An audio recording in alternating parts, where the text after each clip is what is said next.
Barang siapa amalnya lambat atau kurang, maka nasabnya, walaupun nasabnya mulia, tidak akan menambah amalnya. Jadi tolak ukur kemuliaan di sisi Allah adalah bukan karena faktor nasab, tetapi adalah karena ketakwaannya kepada Allah Subhanahu wa taala. Maka siapapun dia, dari nasab siapakah ya, muliakah tidak muliakah, kalau dia bertakwa kepada Allah, maka dialah yang paling mulia di sisi Allah Subhanahu wa taala.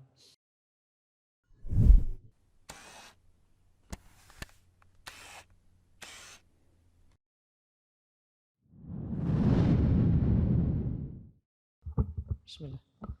Assalamualaikum warahmatullahi wabarakatuh. Innal hamdalillah nahmaduhu wa nasta'inuhu wa nastaghfiruh wa na'udzu billahi min shururi anfusina wa min sayyiati a'malina. May yahdihillahu fala mudilla lahu wa may yudlil fala hadiya lahu. Wa asyhadu an la ilaha illallah wahdahu la syarika lahu wa asyhadu anna Muhammadan abduhu wa rasuluhu la nabiyya ba'dah. Qala Allah Ta'ala fil Qur'anil Karim, ya ayyuhalladzina amanu taqullaha haqqa tuqatih wa la tamutunna illa wa antum muslimun. Ya ayyuhan nasu taqu rabbakum alladzi khalaqakum min nafsin wahidah wa khalaqa minha zawjaha wa batha minhuma rijalan katsiran wa nisaa'a wattaqullaha alladzi tasaaluna bihi wal arham innallaha kana 'alaikum raqiba. Ya ayyuhalladzina amanu taqullaha wa qulu qawlan sadida yuslih lakum a'malakum wa yaghfir lakum dhunubakum wa may yuti'illaha wa rasulahu faqad faza fawzan 'azima. Amma ba'du, fa inna asdaqal hadithi kitabullah wa khairal hadi hadi Muhammadin sallallahu alaihi wa alihi wasallam wa syarral umuri muhdatsatuha fa inna kulla muhdatsatin bid'ah wa kulla bid'atin dhalalah wa kulla dhalalatin finnar. Alhamdulillah, marilah kita sama-sama dan senantiasa memuji dan bersyukur kepada Allah Azza wa Jalla.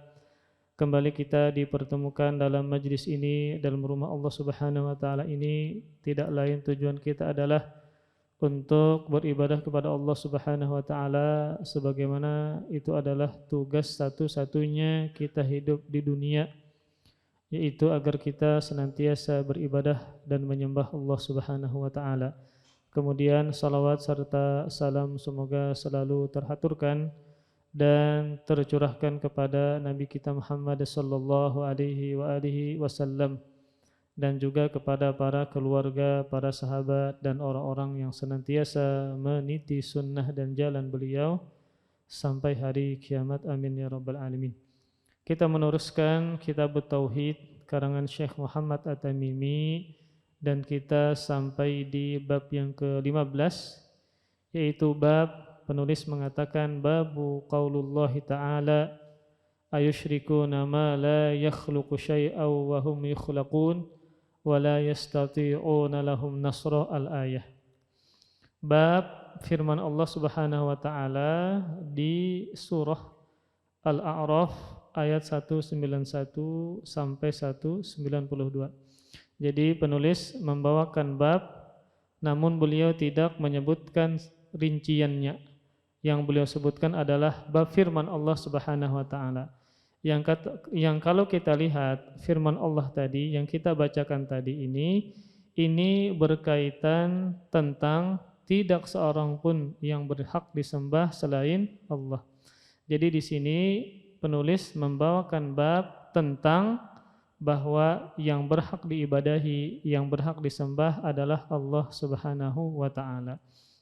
Berarti ini bab berkaitan tentang dalil-dalil tauhid. Bab berkaitan tentang dalil-dalil tauhid. Di sini penulis membawakan 4 dalil tentang dalil-dalil tauhid, yaitu kita hanya menyembah dan beribadah kepada Allah Subhanahu wa taala. Dalil yang pertama adalah surah Al-A'raf tadi ayat 191 sampai 192. Firman Allah Subhanahu wa taala, ayusyrikuna ma la yakhluqu syai'aw wa hum yukhlaqun wa la yastati'una lahum nasran wa la anfusahum yansurun. Artinya, apakah mereka mempersekutukan Allah dengan berhala-berhala yang tidak dapat menciptakan sesuatu apapun? Dan berhala-berhala itu sendiri adalah buatan manusia. Dan berhala-berhala tersebut tidak mampu memberi pertolongan kepada para penyembahnya dan juga tidak mampu memberikan pertolongan kepada dirinya sendiri, ya, dirinya sendiri para berhala tadi. Kepada dirinya sendiri pun berhala-berhala tersebut tidak dapat memberi pertolongan. Maka dalam ayat ini Allah Subhanahu wa taala mengisyaratkan tentang kelemahan-kelemahan sesembahan kaum musyrikin, yaitu ada 4 kelemahan yang Allah sebutkan dalam ayat tadi, yang mana kelemahan-kelemahan ini tidak pantas disebutkan sebagai sesembahan karena memiliki kelemahan-kelemahan. Kelemahan yang pertama sebagaimana dalam surah dan ayat tadi adalah bahwa para sesembahan tersebut tidak bisa menciptakan. Maka mustahil seseorang yang tidak bisa menciptakan dijadikan sebagai sesembahan. Kan Allah mengatakan, ayusyrikuna ma la yakhluqu syai'a. Apakah mereka melakukan kesyirikan kepada berhala-berhala yang tidak bisa menciptakan sesuatu apapun? Maka ini adalah kelemahan yang pertama dari sesembahan kaum musyrikin, adalah bahwa berhala tersebut tidak bisa menciptakan. Berarti itu menunjukkan kelemahan mereka, karena yang namanya Tuhan pasti bisa menciptakan. Kemudian di sini Allah mengatakan kalimat syai'an. Apakah mereka menyekutukan Allah dengan berhala-berhala yang tidak dapat menciptakan syai'an? Apa makna syai'an? Sesuatu apapun, ya, sesuatu apapun. Dan syai'an di sini menggunakan isim nakirah. Dia pakai tanwin, bukan pakai alif lam. Bukan asyai'a, tapi syai'an.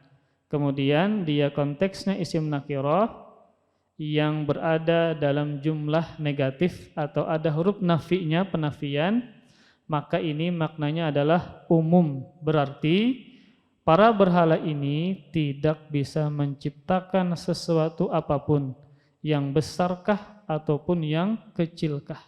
Maka mereka tidak bisa menciptakan sesuatu apapun. Jadi sekuat apapun sesembahan tersebut, pasti mereka tidak bisa menciptakan apapun. Dan ini juga Allah gambarkan dalam surah yang lain, Al-Hajj ayat 73. Firman Allah Subhanahu wa taala, ya ayyuhan nas duriba mathalun fastami'u lah, innal ladzina tad'una min dunillah la yakhluqu dzubaban walau ijtama'u lah wa yaslubuhumudz dzubabu syai'an la yastanqidhuhu minhu da'afat talib wal matlub. Kata Allah Subhanahu wa taala, wahai manusia, telah dibuat perumpamaan, maka dengarkanlah kalian tentang perumpamaan tersebut. Sesungguhnya segala yang kalian serukan selain Allah sekali-kali tidak menciptakan seekor lalat pun. Jadi kelemahan para berhala-berhala tersebut, hal yang kecil saja mereka tidak bisa menciptakan. Seperti mereka tidak pernah akan mampu menciptakan lalat, apalagi yang besar daripada si lalat ini. Kata Allah menentang mereka, walaupun mereka bersatu untuk menciptakan lalat tadi, maka Allah menjamin mereka tidak bisa menciptakan walaupun satu ekor lalat. Dan jika lalat tersebut merampas sesuatu dari mereka, tidaklah mereka dapat merebutnya kembali dari lalat tersebut. Maka sangat lemahlah yang menyembah dan sangat lemahlah juga yang disembah. Jadi ini menunjukkan bahwasanya para berhala tersebut tidak bisa menciptakan apapun walaupun hanya sekedar seekor lalat. Maka bagaimana yang lebih besar daripada lalat-lalat tersebut? Makanya ketika orang musyrikin ini ditanya siapa yang menciptakan mereka, pasti mereka menjawab Allah Subhanahu wa taala. Jadi mereka ini tidak meyakini bahwasanya berhala tersebut menciptakan segala sesuatu. Jadi ketika ditanyakan berkaitan tentang tauhid rububiyah, berkaitan dengan pencipta, ya, penguasa, memiliki, maka orang musyrikin ketika ditanya pasti mereka menjawab hanya Allah Subhanahu wa taala. Namun ketika diajak untuk hanya beribadah kepada Allah, mereka enggan dan mereka menjadikan tandingan-tandingan selain Allah Subhanahu wa taala. Kemudian di dalam hadis juga ada sebuah hadis qudsi yang sahih yang dikeluarkan oleh Al-Bukhari dan Muslim. Rasulullah sallallahu alaihi wasallam bersabda, Allah Subhanahu wa taala berfirman, "Wa man azlamu mimman dhahaba yakhluqu khalqan ka khalqi falyakhluqu dzarratan aw liyakhluqu habbatan aw liyakhluqu sya'iratan." Kata Rasulullah sallallahu alaihi wasallam, Allah Subhanahu wa taala berfirman. Berarti adalah hadisnya hadis qudsi. Karena Rasulullah menyandarkan ucapannya kepada Allah Subhanahu wa taala, dan ini bukan Al-Qur'an, maka dinamakan dengan hadis qudsi. Allah Subhanahu wa taala berfirman, "Dan siapakah yang lebih zalim daripada orang-orang yang menciptakan seperti ciptaanku?" Ya, para pemahat patung, para pelukis, para penggambar yang mana mereka menciptakan makhluk yang bernyawa. Allah mengatakan, dan siapakah yang lebih zalim daripada orang-orang yang menciptakan seperti ciptaanku? Hendaklah mereka, kata Allah, menciptakan semut kecil. Apakah patung yang dibikin ini, yang disembah ini, bisa membikin seekor makhluk walaupun hanya sekedar semut kecil? Atau mereka ciptakan sebutir biji, ya, biji apa misalnya, biji kedondong kah, biji nangka kah? Atau hendaklah mereka ciptakan satu butir gandum, apakah mereka mampu? Maka pasti jawabannya mereka tidak mampu. Maka berhala ini tidak mampu karena mereka sendiri adalah diciptakan oleh manusia, ya. Maka bagaimana mungkin segala sesuatu yang diciptakan oleh manusia ternyata yang diciptakan ini malah disembah oleh orang yang menciptakan. Maka ini menunjukkan bahwa kelemahan pertama yang Allah sebutkan dalam surah tadi terhadap sesembahan selain Allah adalah sesembahan tersebut tidak bisa menciptakan. Walaupun menciptakan sesuatu yang kecil seperti semutkah, kemudian biji tadikah, dan seterusnya. Kemudian yang kedua, kelemahan yang kedua yang Allah sebutkan dalam surah tadi, dalil yang pertama tadi adalah para sesembahan tersebut ternyata diciptakan. Yang pertama, mereka tidak bisa menciptakan segala apapun. Kelemahan yang kedua, para sesembahan tadi ternyata diciptakan. Firman Allah Subhanahu wa taala tadi, wahum yukhlaqun, sedangkan sesembahan ini ternyata diciptakan, dibikin oleh manusia yang menyembahnya. Maka ini menunjukkan bahwasanya para sesembahan tersebut diciptakan. Itu artinya adalah sesembahan ini dulunya berarti tidak ada. Kenapa? Karena dia diciptakan, karena dia dibikin. Berarti sebelum dibikin dia ada enggak? Tidak ada. Maka tidak pantas sesuatu disebut Tuhan kalau asalnya adalah tidak ada. Karena dia dibikin. Berarti sebelum dibikin maka sesuatu ini tidak ada. Jadi ini adalah kekurangan yang kedua, bahwasanya mereka adalah sesembahan yang diciptakan, dibikin oleh manusia. Ketika dia dibikin, maka berarti sebelumnya dia tidak dibikin, berarti tidak ada. Maka tidak mungkin seorang Tuhan dikatakan dia asalnya tidak ada. Kemudian kelemahan yang ketiga Yang Allah sebutkan dalam dalil yang pertama tadi adalah bahwa para sesembahan tidak mampu menolong para penyembahnya. Para sesembahan tidak mampu menolong para penyembah. Makanya Allah mengatakan wala yastati'un, dan mereka tidak bisa, tidak mampu apa? Menolong para penyembah mereka. Maka segala sesembahan yang mereka sembah, entah mereka menyembah patung, berhala, batu, ya, kemudian pohon, atau mereka menyembah makhluk seperti malaikat, menyembah Nabi Isa, ya, menyembah Nabi Uzair, atau menyembah orang soleh, maka tentu mereka tidak bisa menolong para penyembahnya. Bahkan di hari kiamat menjadi musuh bagi para penyembahnya. Kenapa kalian malah menyembah aku? Ya, malah mereka berlepas diri. Bahkan iblis pun berlepas diri di hari kiamat di hadapan Allah Subhanahu wa taala. Jadi kelemahan yang ketiga adalah para sesembahan tersebut tidak mampu menolong para penyembahnya. Ini dengan Allah mengatakan wala yastati'una lahum nasra, dan para sesembahan ini tidak mampu menolong mereka baik di dunia maupun di akhirat. Kemudian kelemahan yang keempat pada dalil yang pertama adalah para sesembahan tersebut tidak bisa menolong mereka sendiri. Para sesembahan tersebut tidak bisa menolong diri mereka sendiri. Contoh misalnya yang terjadi di zaman Nabi Ibrahim alaihissalam. Ketika Nabi Ibrahim menghancurkan para patung dan berhala, kemudian disisakan satu yang paling besar, apakah mereka berhala ini bisa menolong diri mereka sendiri dari kapaknya Nabi Ibrahim? Maka jawabannya tidak. Lalu bagaimana ternyata sesembahan ini yang dia tidak mampu menolong para penyembahnya, bahkan dirinya sendiri pun tidak bisa menolong, maka bagaimana dia bisa disembah selain Allah Subhanahu wa taala? Jadi yang keempat kelemahannya adalah para berhala, para sesembahan ini tidak bisa menolong diri mereka sendiri. Ini Allah katakan wala anfusahum yansurun, dan mereka tidaklah bisa menolong diri mereka sendiri. Dan ini menunjukkan kondisi lemah yang mana dia tidak mampu menolong dirinya sendiri, lalu bagaimana dia bisa menolong orang lain kalau dirinya sendiri pun juga tidak bisa menolong.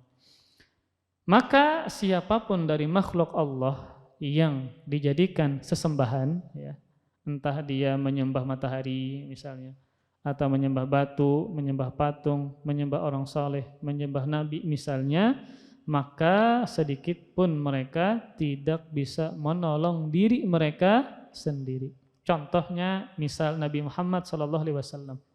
Tatkala beliau berperang, ya, maka beliau terluka. Ya,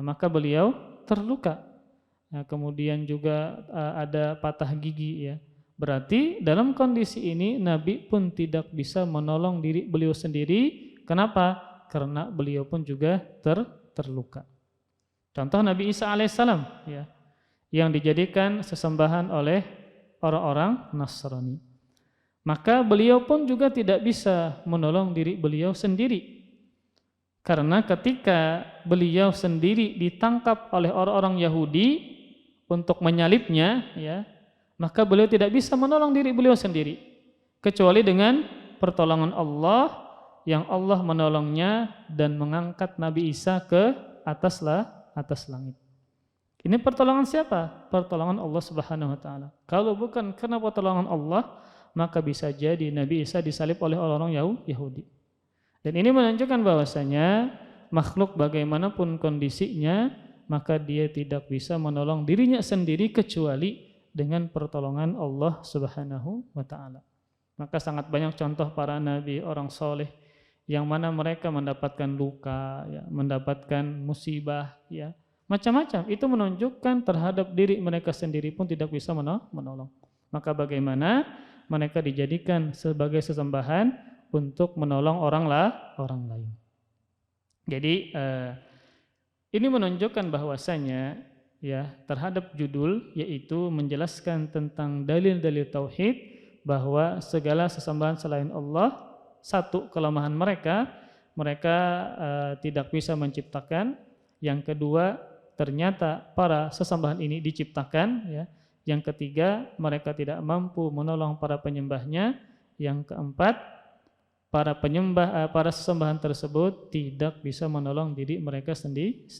Kemudian dalil yang kedua tentang dalil tauhid. Firman Allah Subhanahu wa taala di surah Fatir ayat 13 dan 14. Walladzina tad'una min dunihi ma yamlikuna min qitmir in tad'uuhum la yasma'u du'aakum walau sami'u mastajabu lakum wa yawmal qiyamati yakfuruna bisyirkikum wa la yunabbi'uka mithlu khabir. Kata Allah Subhanahu wa taala, dan sesembahan yang kalian mohon selain Allah, mereka tidak memiliki sesuatu apapun walaupun setipis kulit ari atau kitmir ya. Jadi para sesembahan tersebut mereka tidaklah memiliki sesuatu apapun walaupun itu adalah kitmir. Kitmir itu dalam biji kurma, kalau kita makan ada benangnya. Jadi di tengah belahan kurma itu ada benang, itu kitmir. Maksudnya adalah Allah ingin menjelaskan kepada kita bahwa para sesembahan tadi yang disembah ini mereka tidak memiliki apapun walaupun hanya benda yang paling ringan, yang paling tipis berupa kitmir tadi. Maka mereka tidak bisa atau tidak memiliki apapun. Jadi maksudnya adalah ketika mereka tidak memiliki sesuatu apapun walaupun itu benda yang remeh, benda yang kecil, maka tidak pantas mereka disembah. Kemudian kata Allah Subhanahu wa taala, jika kalian menyuruh mereka beribadah kepada mereka, mereka tidak akan mendengarkan seruanmu, mendengarkan permohonanmu. Kalaupun mereka mendengar, maka mereka tidak dapat mengkabulkan permintaanmu. Dan pada hari kiamat, mereka sesembahan ini akan mengingkari kesyirikan kalian. Jadi mereka yang disembah ini, bahkan iblis pun mengingkari kesyirikan yang dilakukan oleh manusia kepadanya. Ya. Jadi dia akan berlepas diri. Malah dia akan menjadi musuh orang yang melakukan kesyirikan kepada kesyirikan tersebut. Dan tidak ada yang dapat memberikan keterangan kepada kalian sebagaimana yang diberikan oleh Yang Maha Mengetahui, yaitu Allah Subhanahu wa taala. Maka dalam ayat ini Allah juga kembali mengisyaratkan tentang kelemahan-kelemahan para sesembahan yang batil tersebut. Yang pertama adalah satu, mereka tidak memiliki kitmir. Apa kitmir? Yaitu benang tipis yang ada pada kurma atau selaput yang paling tipis yang berada dalam kurma. Maka hal yang paling ringan, yang paling sedikit saja mereka tidak memiliki, maka bagaimana yang lebih besar daripada itu? Maka otomatis tidak pantas dijadikan sebagai sesembahan. Kelemahan yang kedua, mereka tidak akan mendengar doa para penyembahnya. Mereka tidak akan mendengar doa para penyembahnya. Ya. Makanya aneh, ya, kita katakan aneh dan tidak masuk akal ketika ada orang yang berdoa memohon permohonan kepada makhluk, kepada manusia yang sudah meninggal dunia. Apakah ada dalil bahwa orang yang sudah meninggal ini, sesoleh apapun dia mendengarkan segala sesuatu? Maka jawabannya tidak. Orang yang hidup saja ketika dia mendengar, maka pendengarannya terbatas. Maka bagaimana dengan orang yang sudah meninggal dunia? Yang berbeda alam barzakh, beda dengan alam kita. Maka ini tentu lebih tidak masuk akal lagi. Dan juga tidak ditemukan dalil bahwasanya mereka mendengar orang yang memanggil mereka. Jadi jangan dibalik. Yang meminta tolong adalah para penghuni kubur. Jangan yang hidup meminta pertolongan kepada penghuni kubur. Ya. Mereka tidak pernah bisa mendengarkan sedikit pun dari para pemohon mereka. Ini menunjukkan kelemahan para sesembahan, yaitu mereka tidak bisa dan tidak akan pernah mendengar doa para penyembahnya. Kan kita terkadang mendengar ketika ada orang yang mendapatkan musibah besar ya, dalam kondisi terdesak, lalu disuruh untuk memanggil wali si fulan. si wali. Nah, jadi kalau misalnya pian mendapatkan keburukan di tengah lautan kah, atau di atas apa udara kah, dalam pesawat kah, ternyata pesawatnya mati lampu misalnya, goyang, atau di udara hampa ya, akhirnya turbulensi. Nah, maka dalam kondisi seperti ini, panggil si wali fulan ini. Wali yang sudah terkenal namanya, sudah meninggal ratusan tahun yang lalu ya.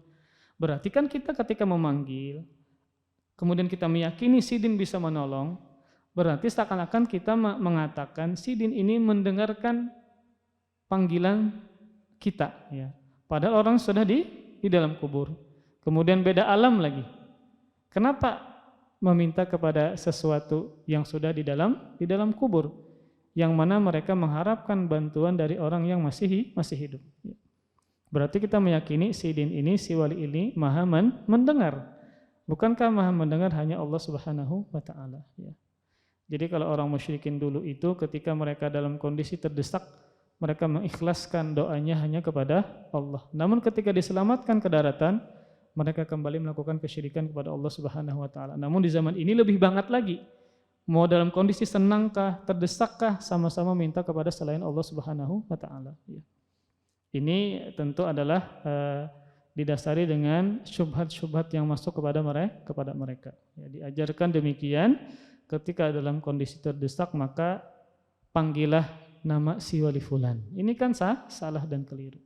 Maka di sini Allah menyatakan dan mengisyaratkan dalam ayat tadi bahwa mereka ini, para penyembah ini tidak bisa mendengarkan permohonan mereka. Kemudian kelemahan yang ketiga, kalaupun seandainya pun mereka bisa mendengar, maka mereka tidak bisa mengabulkan permintaan para penyembahnya. Yang mengabulkan, yang maha mengabulkan mujibus sa'ilin hanya Allah Subhanahu wa Ta'ala. Nah, maka pada dalil yang kedua ini Allah Subhanahu wa Ta'ala ya memberitahu bahwasanya segala sesembahan selain Allah itu tidak berhak disembah karena terdapat padanya 3 sifat kelemahan yang disebutkan tadi. Yang pertama, mereka tidak memiliki sesuatu apapun. Yang kedua, mereka tidak akan mendengarkan doa para penyembahnya. Yang ketiga, andai pun mereka mendengar, maka mereka tidak bisa mengabulkan permohonan para penyembahnya. Contoh lagi Nabi Muhammad SAW. Beliau adalah Nabi yang terbaik, manusia yang terbaik, khairul bariyah, makhluk yang terbaik.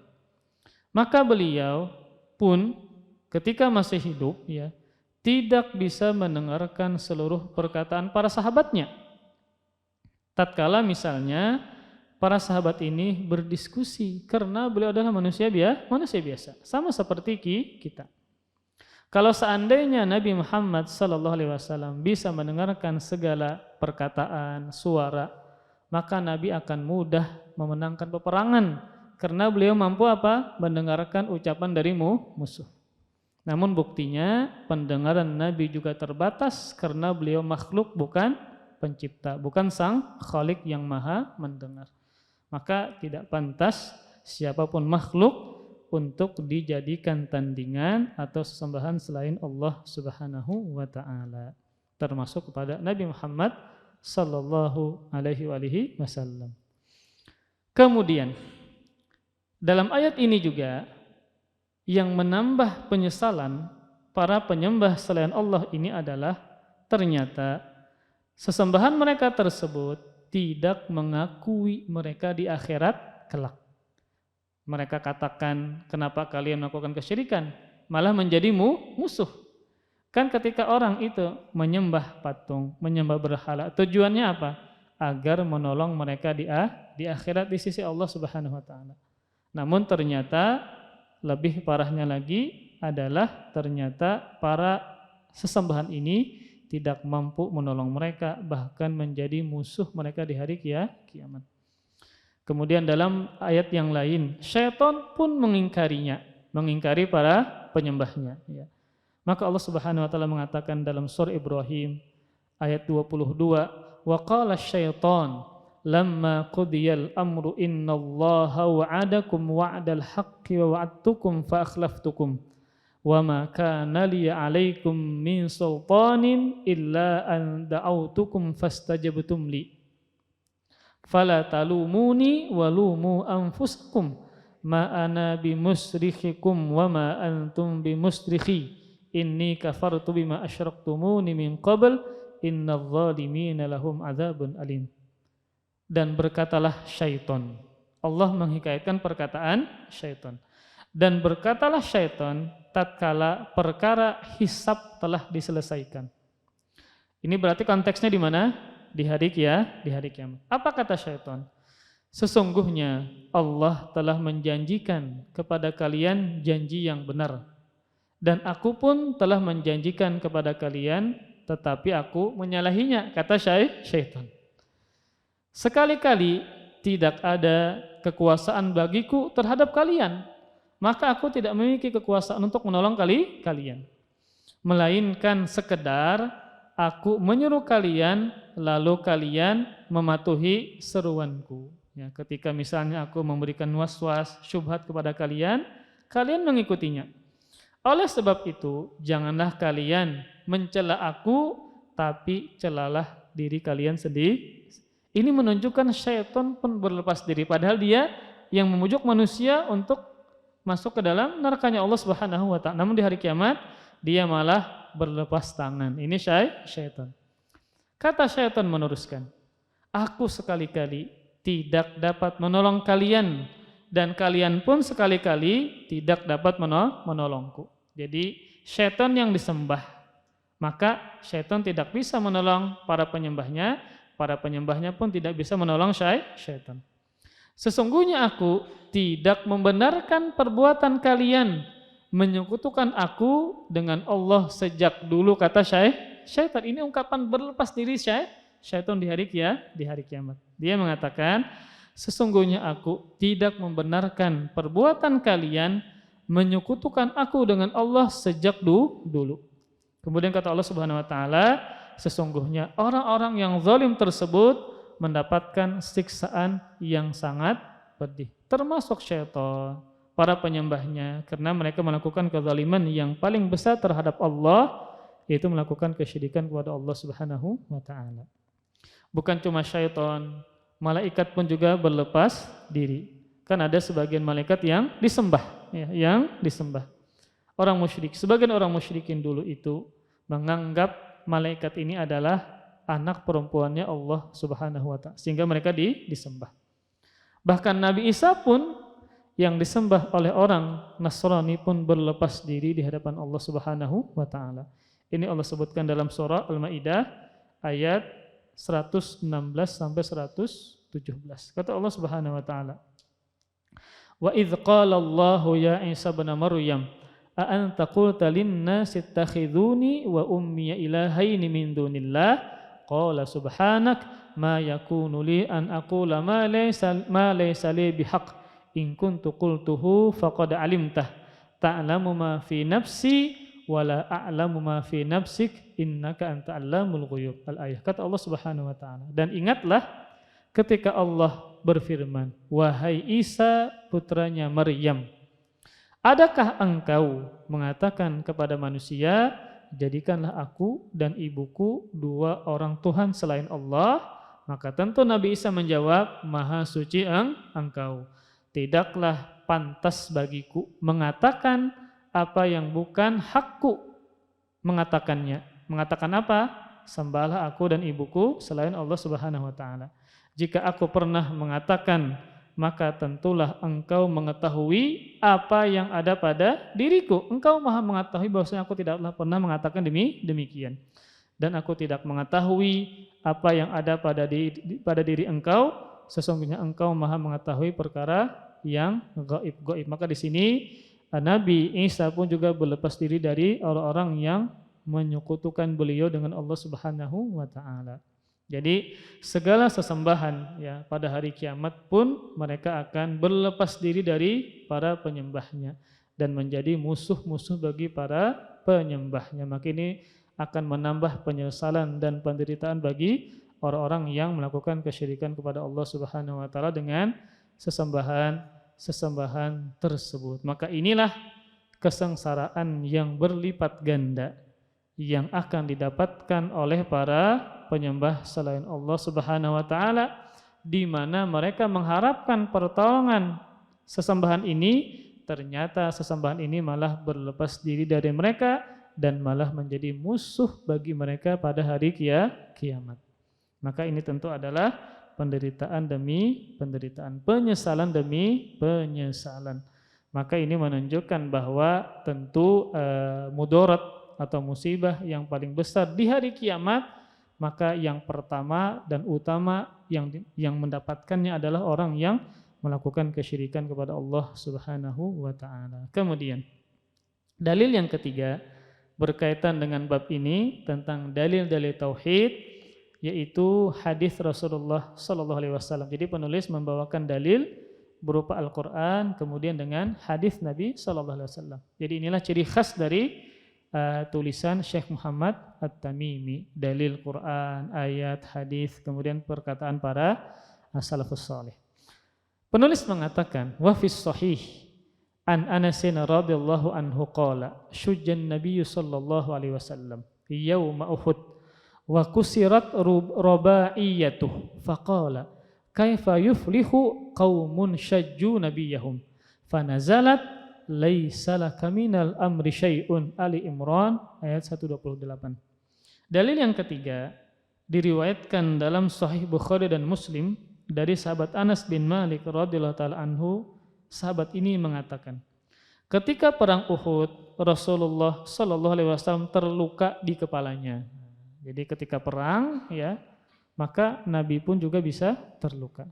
Kareda pangsidin makai basal, makai jimat supaya kebal kareda. Nah, jadi Nabi pun juga ketika perang seperti kita memakai perantara, seperti misalnya baju besi. Nah, jadi kareda sidin belajar ilmu kebal kareda ya. Makanya ketika beliau berperang bukan jimat yang dibawa kada, tetapi beliau membuat sebab untuk terlindungi dengan memakai baju besi.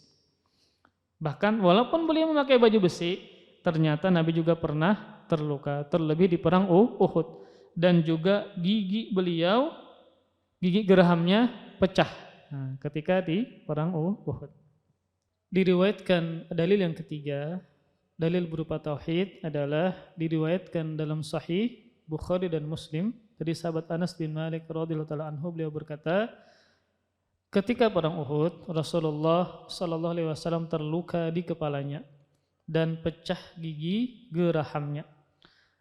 Maka Nabi mengatakan, kaifa yuflihu qaumun syajju nabiyahum, bagaimana akan beruntung suatu kaum yang melukai nabinya. Jadi ini adalah konteks pertanyaannya. Namun pertanyaan menunjukkan jauh, maksudnya adalah bagaimana bisa ya seorang atau sekelompok kaum yang mana ketika mereka ingin mendapatkan keberuntungan, ternyata mereka melukai nabinya. Jadi ini adalah pertanyaan yang menunjukkan jauh bahwa kalau sekelompok kaum ini ingin mendapatkan keberuntungan, maka tidak mungkin mereka melukai nabinya. Kemudian, ketika Nabi mengatakan demikian, turunlah ayat laisa laka minal amri syai'un, tidak ada hak apapun bagimu dalam urusan mereka tersebut. Kemudian kita habiskan lagi, wa fihi an Ibnu Umar radhiyallahu taala anhuma annahu sami'a Rasulullah sallallahu alaihi wasallam yaqul idza rafa'a ra'sahu minar ruku'i fir raq'atil akhirah minal fajri Allahumma al'an fulanan wa fulanan ba'dama yaqul sami'allahu liman hamidah rabbana walakal hamdu fa anzalallahu laisa laka minal amri syai'un, Ali Imran ayat 128. Dan diriwayatkan dalam Sahih Bukhari dari sahabat Abdullah bin Umar radhiyallahu taala anhuma bahwa beliau mendengar Rasulullah sallallahu alaihi wasallam bersabda ketika beliau berdiri dari ruku pada rakaat yang terakhir dalam salat subuh. Maksudnya adalah Nabi berkunut setelah ruku untuk jadi ketika beliau bangkit dari ruku, i'tidal, kemudian beliau berkunut. Yang isi kunutnya adalah melaknat beberapa orang yang menjadi sebab Nabi terluka dan pecah gigi geraham beliau.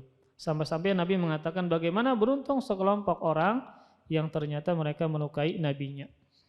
Maka dalam kunut ini Nabi melaknat beberapa orang kafir ketika itu. Allahumma al'an fulanan wa fulanan ba'dama yaqul sami'allahu liman hamidah rabbana walakal hamdu fa anzalallah laisa laka minal amri syai'un. Ketika beliau bangkit dari ruku pada rakaat yang terakhir dalam salat subuh, maka Nabi berdoa, ya Allah laknatnah si fulan dan si fulan. Setelah beliau mengucapkan sami Allahu liman hamidah rabbana walakal hamdu, berarti setelah beliau i'tidal dan mengucapkan doa ini baru beliau melaknat beberapa orang tadi. Setelah beliau mengatakan demikian, melaknat beberapa orang tadi, maka turunlah firman Allah Subhanahu wa taala, laisa laka minal amri syai'un. Tidak ada hak apapun bagi engkau wahai Muhammad dalam urusan mereka tersebut. Kemudian dalam riwayat yang lain, beliau yaitu Rasulullah mendoakan keburukan ya kepada siapa? Ini dijelaskan nama-namanya, semoga Safwan bin Umayyah dan Suhail bin Amr dan Al-Harith bin Hisham dijauhkan dari rahmat Allah. Mereka mendapatkan laknat Allah. Jadi Rasul dalam kunut subuhnya melaknat 3 orang. Yang pertama adalah Safwan bin Umayyah, yang kedua Suhail bin Amr, yang ketiga Al-Harith bin Hisham, agar mereka mendapatkan laknat Allah Subhanahu wa taala. Maka Allah menurunkan ayat laisa laka minal amri syai'un. Tidak ada hak apapun bagimu dalam urusan mereka. Maksudnya apa? Dalam hadis ini Nabi mendoakan keburukan untuk mereka karena mereka melakukan kebiadaban, kejahatan yang luar biasa kepada Nabi dan para sahabat-sahabatnya. Namun bersamaan dengan itu, ketika Nabi mendoakan keburukan untuk mereka, Allah menegur Nabi mereka bahwa Nabi tidak memiliki hak untuk mendoakan keburukan kepada mereka. Ternyata 3 orang ini akhirnya masuk Islam. Akhirnya apa? Masuk Islam dan mendapatkan hidayah dari Allah Subhanahu wa taala. Jadi ketika Allah menurunkan ayat ini, Allah mengetahui bahwa orang yang dilaknat ini ya ternyata dia adalah yang nanti masuk Islam. Lagi bagus Islamnya. Jadi orang yang ketika di perang Uhud ini ya ternyata mereka yang menyebabkan keburukan yang luar biasa kepada Nabi dan para sahabat, 3 orang sampai Nabi melaknat mereka ya. Mendoakan keburukan, kelaknatan untuk mereka. Yang pertama adalah siapa tadi? Safwan bin Umayyah, yang kedua Suhail bin Amr, yang ketiga Al-Harith bin Hisham. Lalu Allah menegur Nabi Muhammad dengan mengatakan, tidak ada hak apapun bagi engkau dalam urusan mereka tersebut. Kenapa? Ternyata mereka bertaubat dan malah masuk ke dalam Islam. Nah, sisi pendalilannya adalah kalau Nabi saja butuh berdoa kepada Allah Subhanahu wa taala dan para sahabatnya pun juga mengaminkan, maka tentu tidak boleh meminta kepada Nabi Muhammad sallallahu alaihi wasallam. Kan di sini kita membahas dalil tentang mentauhidkan Allah Subhanahu wa taala. Maka penulis membawakan dalil yang ternyata Nabi Muhammad SAW berdoa kepada Allah yang isinya ternyata agar Allah melaknat 3 orang kafir ini ketika itu. Namun Allah menegur Nabi Muhammad dengan menurunkan ayat bahwasanya Rasul tidak memiliki hak apapun terhadap mereka ini. Ternyata mereka malah masuk ke dalam Islam. Nah, sisi pendalilannya tentang tauhid adalah kalau Nabi saja perlu dan butuh berdoa kepada Allah Subhanahu wa taala dan ternyata diaminkan oleh para sahabat, maka tentu tidak pantas seseorang itu berdoa kepada siapa? Rasulullah sallallahu alaihi wasallam. Terlebih lagi bagaimana manusia yang imannya di bawah Nabi Muhammad sallallahu alaihi wasallam. Maka tentu tidak pantas Nabi juga dan juga orang yang level keimanannya di bawah Nabi kita tujukan ibadah dan doa kepada mereka. Ternyata dalam doa Nabi tadi Allah tidak mengkabulkannya. Kenapa demikian? Ternyata isinya adalah doa keburukan. Yang ternyata orang-orang yang Nabi laknat ini adalah nantinya malah masuk Islam dan malah bagus Islamnya. Ini menunjukkan bahwasanya bisa jadi orang yang dulunya musuh Islam Kalau Allah inginkan, maka dia malah menjadi masuk Islam dan malah menjadi pembela Islam. Contohnya siapa? Khalifah yang kedua sekaligus mertua Rasulullah, Umar bin Khattab. Dulunya kan dia adalah orang yang sangat keras menentang Nabi Muhammad SAW. Namun siapa tahu ternyata Rasulullah mendoakan ya agar dua orang masuk Islam, karena dua orang ini memiliki pengaruh yang besar. Yang pertama Ammar bin Hisham atau Abu Jahal, yang kedua adalah Umar bin Khattab. Nabi mendoakan, Allahumma a'izzal Islam bi umaraini. Ya Allah, muliakanlah Islam dengan dua Umar. Umar yang pertama Ammar bin Hisham atau Abu Jahal, yang kedua adalah Umar bin Khattab. Namun Allah Subhanahu wa taala memilih siapa? Umar bin Khattab. Makanya ketika Umar bin Khattab masuk Islam, yang dulunya dakwah sembunyi-sembunyi mulai terang-terangan. Karena sudah apa? Punya kekuatan. Ketika siapa? Umar bin Khattab sudah masuk ke dalam agamanya Allah Subhanahu wa taala. Maka bisa jadi ya, orang yang dulunya kafir ya kemudian memusuhi kaum muslimin, kalau Allah kehendaki maka dia bisa menjadi seorang muslim, malah membela Islam dan kaum muslimin. Kemudian dalil yang terakhir, yang keempat, berkaitan dengan tauhid adalah penulis mengatakan wa fihi an Abi Hurairah radhiyallahu taala anhu qala qama fina Rasulullah sallallahu alaihi wasallam hina unzila alaihi wa anzir ashiratakal aqrabin. Asy-Syu'ara 214. Faqala ya ma'syara Quraisyin aw kalimatan nahwaha ishtaru anfusakum la ugni ankum minallahi syai'a. Ya Abbas ibn Abdul Muttalib la ugni anka minallahi syai'a. Ya Safiyyatu ammata Rasulillah sallallahu alaihi wasallam la ugni anki minallahi syai'a. Wa ya Fatimah binta Muhammadin sallallahu alaihi wasallam salini min mali ma syi'ti la ugni anki minallahi syai'ah. Hadis ini sahih, dikeluarkan oleh Imam Bukhari. Dalil yang keempat berupa tauhid. Diriwayatkan juga dalam Sahih Bukhari dari sahabat Abu Hurairah radhiyallahu anhu, beliau berkata, ketika diturunkan kepada Rasulullah sallallahu alaihi wasallam firman Allah, wa anzir ashiratakal aqrabin, dan berilah peringatan wahai Muhammad ya kepada keluargamu yang terdekat. Maka Rasul pun berdiri dan bersabda, wahai orang-orang Quraisy, tebuslah diri kalian dari siksa Allah dengan memurnikan ibadah hanya kepada Allah. Sedikit pun aku tidak bisa berbuat apa-apa di hadapan Allah untuk kalian. Kalau seandainya kalian tidak beriman kepada Allah, sekalipun kalian adalah keluargaku, kata Nabi. Sedikit pun aku tidak bisa berbuat apa-apa di hadapan Allah untuk kalian. Ini Nabi mengatakan kepada siapa? Orang yang terdekat beliau. Kepada siapa? Wahai Abbas bin Abdul Muttalib, paman Nabi. Sedikit pun aku tidak bisa berbuat apa-apa untukmu di hadapan Allah. Kalau engkau meninggal dunia dalam keadaan kafir, maka aku tidak akan pernah bisa melakukan sesuatu apapun untuk memberikan manfaat kepada engkau. Ini adalah paman Nabi. Nabi katakan demikian kepada pamannya.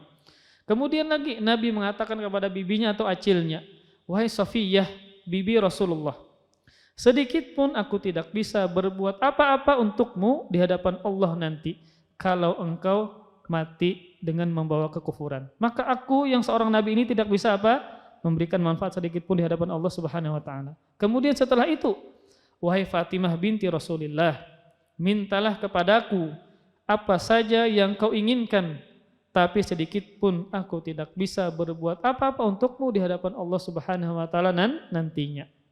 Maka dalam hadis ini, dalam dalil ini, sisi pendalilannya adalah tentang tauhid, yaitu Nabi SAW tidak bisa menyelamatkan orang terdekatnya dari siksa api neraka.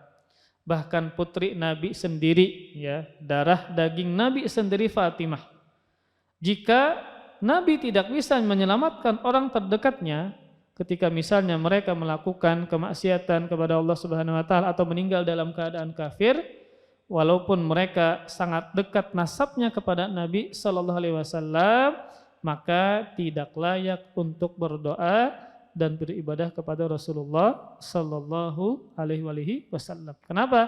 Karena Nabi tidak mampu menyelamatkan mereka ketika misalnya mereka mati dalam keadaan kafir.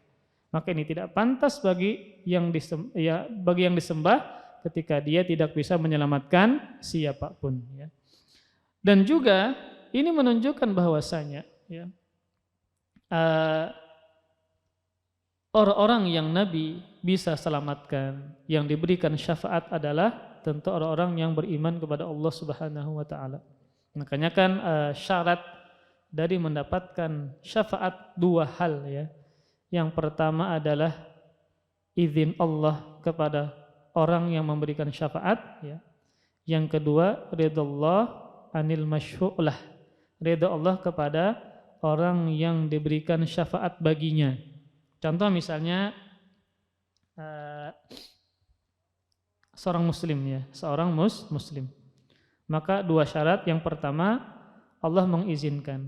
Nabi Muhammad diizinkan Kak? Diizinkan ya, diizinkan Allah memberikan syafaat. Dan syarat yang kedua adalah apakah Allah ridho terhadap muslim tadi? Walaupun misalnya Rasulullah diizinkan memberikan syafaat, tapi Allah tidak ridho kepada orang yang diberikan syafaat kepadanya, misalnya dia mati dalam keadaan kafir, sekalipun keluarga Nabi, maka Nabi tidak bisa memberikan syafaat. Makanya syarat bisa mendapatkan syafaat adalah dia harus beriman dulu kepada Allah Subhanahu wa taala.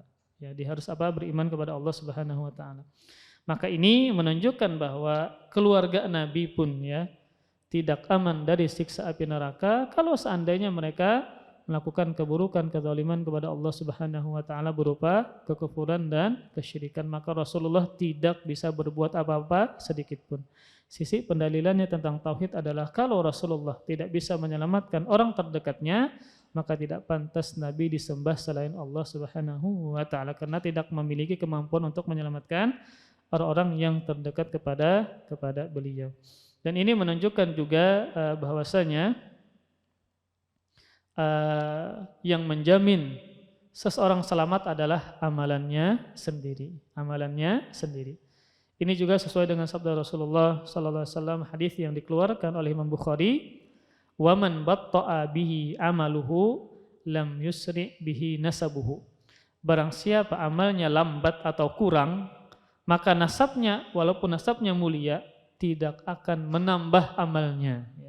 Jadi tolak ukur kemuliaan di sisi Allah adalah bukan karena faktor nasab, tetapi adalah karena ketakwaannya kepada Allah Subhanahu wa taala. Maka siapapun dia, dari nasab siapakah ya, muliakah tidak muliakah, kalau dia bertakwa kepada Allah maka dialah yang paling mulia di sisi Allah Subhanahu wa taala. Ya, kita nanti sambung lagi pembahasan ini ya berkaitan dengan bab dalil-dalil mentauhidkan Allah Subhanahu wa taala. Wallahu a'lam bissawab. Wa sallallahu ala nabiyyina Muhammadin wa ala alihi wa sahbihi wa baraka wa sallam. Subhanakallahumma bihamdika asyhadu an la ilaha illa anta astaghfiruka wa atubu ilaik. Wassalamualaikum warahmatullahi wabarakatuh. Terima kasih. Jazakumullah khairan wa barakallahu fikum. Video ini dibuat atas partisipasi dari donasi Anda. Semoga menjadi amal jariah bagi Anda semuanya.